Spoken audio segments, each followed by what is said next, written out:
their ability to have language. If you have language, you're able to name the things that are around you, and in the naming things around you, you're going to start just inherently. There's going well, then what am I? Who are the other apes, and who am I? So I wouldn't go so far as to say that we're the only ones that have that question of who am I. I think we just have a sophisticated enough brain to take it as far as we do.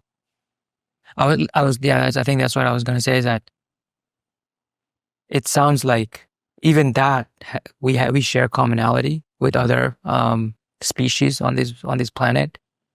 And so really what we're talking about as a differentiating factor of who am I, or even observer selves, that's something different than those commonalities.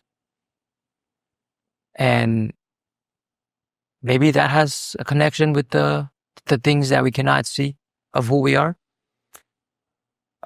Well, absolutely. I mean, if you have eyes, there's going to be things that you can see, and there's going to be things that you simply can't. And some of that's based on the sophistication of the eyes. Mm-hmm. Some of it's going to be the sophistication of the system that is able to take in the data of what's the eyes actually see, and then translate that into meaning. Yeah. And there's something about how we do it that's distinctly human, in the way that we do it.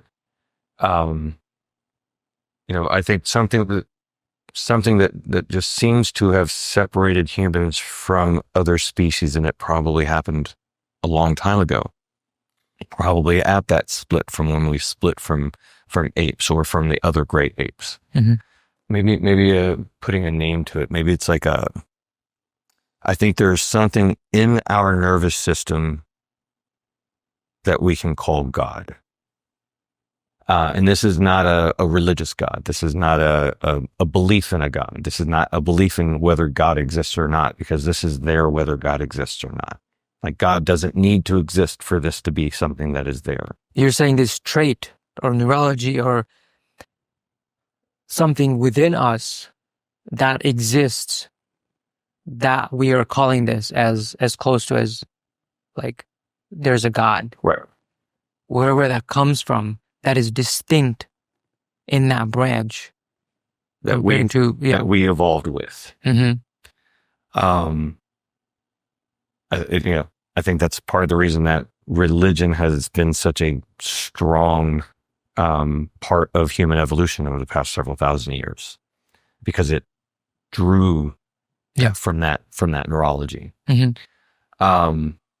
And I think we see it in our current culture from people who are both religious and not religious. People who don't believe in God still behave in very similar ways. They just may not, the thing that they pray to, or the thing that they are drawn to, they may not call God, they call it something else, but the behavior is still the same. And how it's how it's interacting with their neurology is still the same. Mm-hmm. But that's, again, that can be we either have a knowing of this neurology, and we go into it with the purpose of seeing, or we have an unknowing of it. It doesn't mean it's not there. Right. And religion is an ideology. Mm-hmm. So we have this neurology that primes us to be spiritual, and then we have an ideology of religion that plugs into, and that's what we plugged into for the past several thousand years. And now we're at a period of time where the old ideology of religion has been kind of challenged, covered away a little bit. Yeah.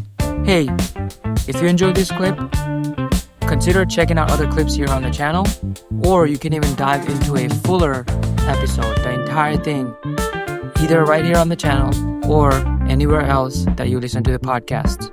Thanks for coming, and I will see you later.